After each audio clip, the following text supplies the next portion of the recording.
खुलुमबाय बेयो बड'लेण्ड इंखं टेलिभिजन दिनैनि रादाबखौ फरायदों आं रिंकु बसुमतारिया दिनैनि गाहाय रादाबफोराव दं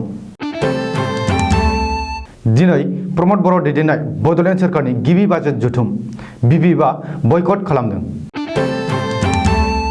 बिपिएफनि एमसिएलएफोरा बाहागो लायाब्लाबो बाजेट जथुमा सोलिबाय थागोन बुंदों प्रमद बर' आगोलनि बड'लेण्ड सोरखारनि होनो थानाय दोहोन आरो कारापसननि सायाव इनकुइरि खालामनाय जागोन बुंदों बड'लेण्डनि गाहाय प्रमद बर' एआईबीपीएनएलबीएसआ बाउन्डारि कमिसननि मासिगिरिजों सावरायदों दमासिखालि आसाम सोरखारा बन्द फोसावदों अखिल गगैया मावबादाजों सोमोन्दो थानायनि थाखायसो हमजादोंमोन कानि थाखाय नङा बुंदों हिमन्त बिश्व शर्मा दोलो बारस्लायग्रा दैदेनगिरिफोरनि थाखाय बिजेपिनि दरजाया बन्द जाबाय सोलोंथायारि आयदाजों हारिमुआरि आयदाखौ फोनांजाबनायनि बिथांखि जेम्स गुननि बायदिब्ला देब बाउटिस्टाया गुबुन रेसलार महरगिरिफोरनिख्रुइ मानो साबसिन टीपीएसनि गेलेनायखौ 10 जानुवारिनिफ्राय फिन जागायफिनसिगोन दानिया आबुं रादाब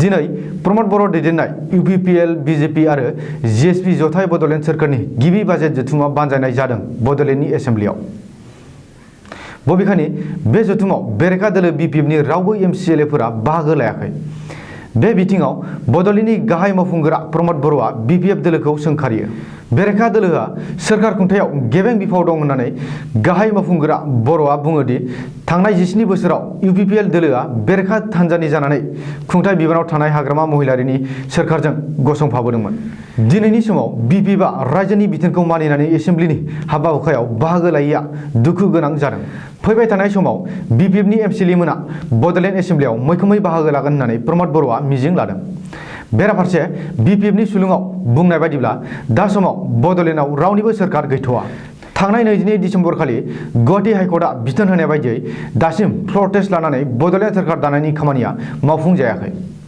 दा समाव बे आइनियै प्रमद बर'नि बड'लेण्ड सोरखार बिमुंजों एसेम्ब्लि जथुमाखौ बिपिएफआ मानिनो हाया जिहेतु दा समाव बड'लेण्ड खुंथायनि आयदाया गुवाहाटी हाइकर्टनि बिथोन बायदियै दिन्दाङै दं गुवाहाटी हाइकर्टनि जोबथा फोसावनायखौ नेयाबालासिनो प्रमद बर'आ बड'लेण्ड खुंथायनि मुङाव बाजेट जथुम बानजायनाया ओंथि गैया बिपिएफनि सुलुङाव बुंनाय जादों दि गुवाहाटी हाइकर्टनि बिथोन बायदियै बड'लेण्ड एसेम्ब्लियाव फ्ल'र टेस्ट जाफिनगोन अब्ला दिनै बड'लेण्ड बाजेट सेसन बानजायनाया आयेन बेरेखा लोगोसे हाइकर्टनि हेंथा मावनाय होननानैबो बुंथिदों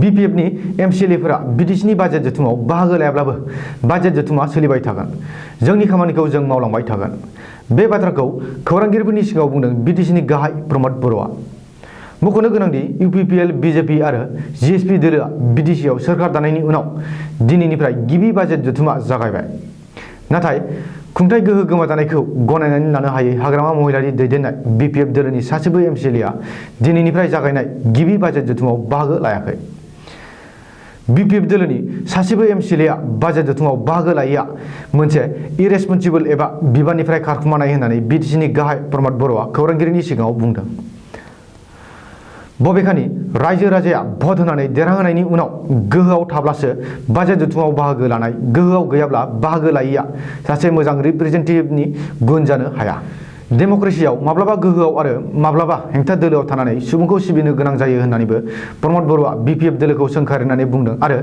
बाजेट जथुमाव बाहागो लानो थाखाय उदाङै खावलायहरदों बिपिएफनि एमसिएलएफोरखौबो गुबुन गुबुन बिफाननि मावफुं सोद्रोमाफोरजों नांफाजाबनानै खामानि मावनो खाबु होगोन होननानैबो बिटिसिनि गाहाय प्रमद बर'आ खौरांगिरिफोरनि सिगाङाव बुंदों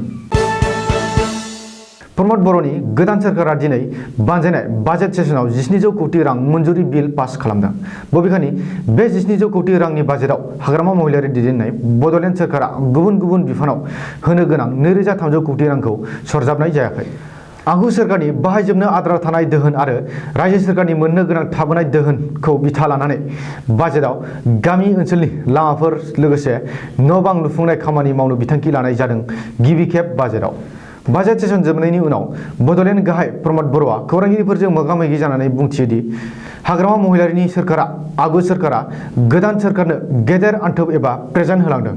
बेयो जाबाय 2300 कोटी रांनि सुख'नो गोनां बकिया बिल। गुबुन गुबुन बिफानाव होनो गोनां बिलफोरनि गेजेराव हाग्रामा महिलारिया गावनि आवथायाव लाखिनाय सिडि बिफानाव 400 कोटी रां आरो पिडब्लिउडि बिफानाव 800 कोटी रां सुख'नो गोनां दं।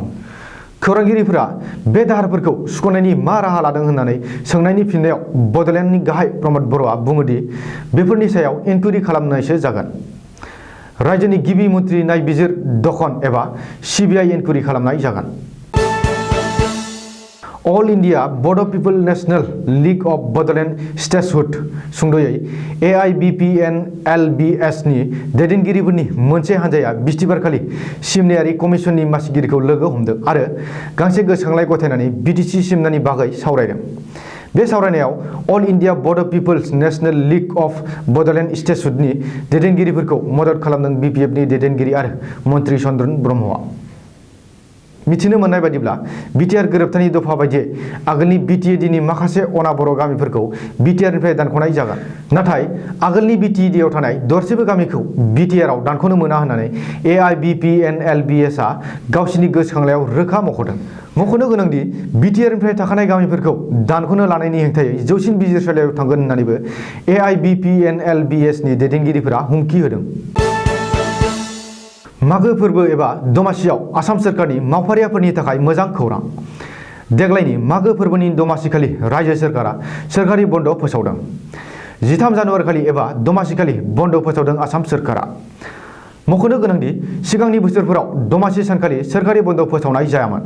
नाथाय सर्बानन्द सन'वाल दैदेननाय जथायारि सोरखारा देग्लायनि दमासिखालिबो सोरखारि बन्द फोसावदों।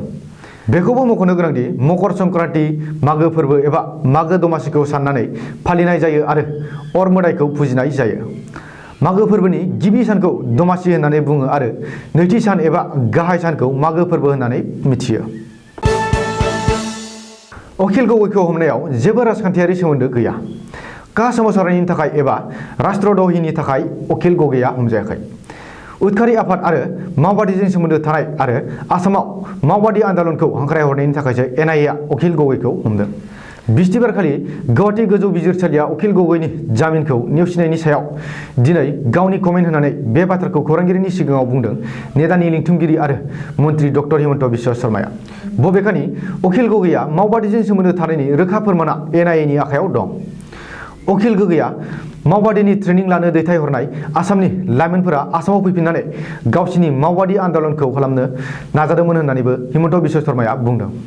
अखिल गगैनि हेंथायै NIAआ चार्जशीट गथायनायाव राष्ट्रद्रहि एबा का आन्दलननि जेबो सोमोन्दो गैया आरो अखिल गगैया दायनिगिरि नंगौना नङा बेखौ कमेन्ट होनायनि आंहा मोन्थाइ गैया। गासैबो आयेन आरो बिजिरसालियासो बुंगोन होननानैबो दाबि खालामदों मन्थ्रि हिमन्त बिश्व शर्माया। दोलो बारस्लायग्रा दैदेनगिरिफोरनि थाखाय BJPनि दरजाया बन्द जाबाय होननानै फोसावदों आसाम रायजोआरि BJPनि आफादगिरि रन्जित दासआ। बेनि बागै रन्जित दासआ बुंदोंदि जानला मानला BJPआव हाबनो नांला। BJPनो लिडार नांला, केडारसो नांगौ। बे समाव लिडारगिरि दिन्थिग्रा गुबुन गुबुन दोलोनि दैदेनगिरिफोरा BJPआव हाबनाया बन्द जाबाय। कंग्रेस बायदि लफायनानै BJPआ खामानि मावा। गोबाव समनिफ्रायनो सोलोंथाइजों लोगोसे हारिमुआरि आयदाखौ फरायसाफोरनि थाखाय बाहागो महरै फोनांजाबनायनि हाबाफारिया इउनियन मिनिस्ट्रिनि सिङाव CCRTआ मावबोगासिनो दं। CCRTनि सोलोंथायारि हाबाफारिनि गेजेरजों फरायसाफोरा गोबां बिथिङाव सोलोंथाइनि खाबु मोनगोन आरो फरायसाफोरखौ भारतनि जौगा मिथिंगायारि आरो हारिमुआरिनि सायाव सांग्रांथि लाबोनो extension services and community feedback प्रग्रामआ हाबाफारि लायो। सोलिबाय थानाय COVID-19नि थाखाय बैफोर हाबाफारिफोरखौ मावफुंनायाव CCRTआ गोब्राब जादों। नाथाय COVID-19नि थासारिया मोजाङाव फैफिननायनि उनाव आरो फरायसालिफोरा खुलिफिननायाव रिजिनल मावख' गुवाहाटीआ खामानिखौ मावफिननो जागायबाय। गार्जियन अफ द गेलेक्सिनि दिथागिरि जेम्स गुनआ बुंदोंदि महरगिरि देब बाउटिस्टाया गुबुन रेसलार महरगिरिफोरनिख्रुइबो साबसिनथार। बाउटिस्टाया मार्भेल सिनेमेटिक इउनिभार्सआव ड्रेक्स द डेस्ट्रयारनि आखु महरै सायख'जानायनि उननिफ्रायनो एक्सन सावथुन मुलुगाव गोख्रोङैनो बाहागो लाबोदों। बारग' WWF नि सुपारस्टार बाउटिस्टाया माइ स्पाइ आरो स्पेक्टार सावथुनावबो साबसिनथार एबा मुंदांखा आखुयै फाव खालामबोनो हानायाबो बाखनायथावथारमोन। बिथांनि फाव खालामनाय आरो रोंगौथिया सावथुन मुलुगखौ साबना हामना खालामनायजों लोगोसे नायगिरिफोरनि गोसोखौ बोनो हादों आरो बिजिरगिरिफोरनि गोसोखौ बोनो हादों। टलेड' पाब्लिक स्कुल एबा TPS नि फरायसाफोरनि गेलेनाया फैगौ 11 जानुवारिनिफ्राय फिन जागायफिनसिगोन। बे बिथांखिया जिला मावख'जों लुकास काउन्टि देहा फाहामथायनि गेजेराव कर'ना भाइरासनिफ्राय सांग्रांथि थानायजों लोगोसे गोख्रों रैखाथियारि दिथा खाना होनाय नेमखौ सुफुंनायनि उनाव गेलेनायखौ जागायगोन होननानै मिथिहोदों आरो फैगौ समबारनिफ्राय गेलेनायनि प्रेक्टिस जानायजों लोगोसे गेलेनायनि बादायलायनायाबो फैगौ सनिबार एबा 16 जानुवारिनिफ्रायनो थाबैनो जागायफिनसिगोनखौ मिथिहोनाय जादों। गेलेगिरि, बिथोनगिरि आरो दिथागिरिफोरनि थाखाय सानफ्रोमबोनि नेम नितिफोर खाखानानैबो होनाय जादों। जुदि सोरबा COVID-19 जों मोगा-मोगि जानाङोब्ला बेखौ न'आवनो थाहोनाय जागोन। दिनैनि रादाबा एसेनोसै। गोजोन्थों।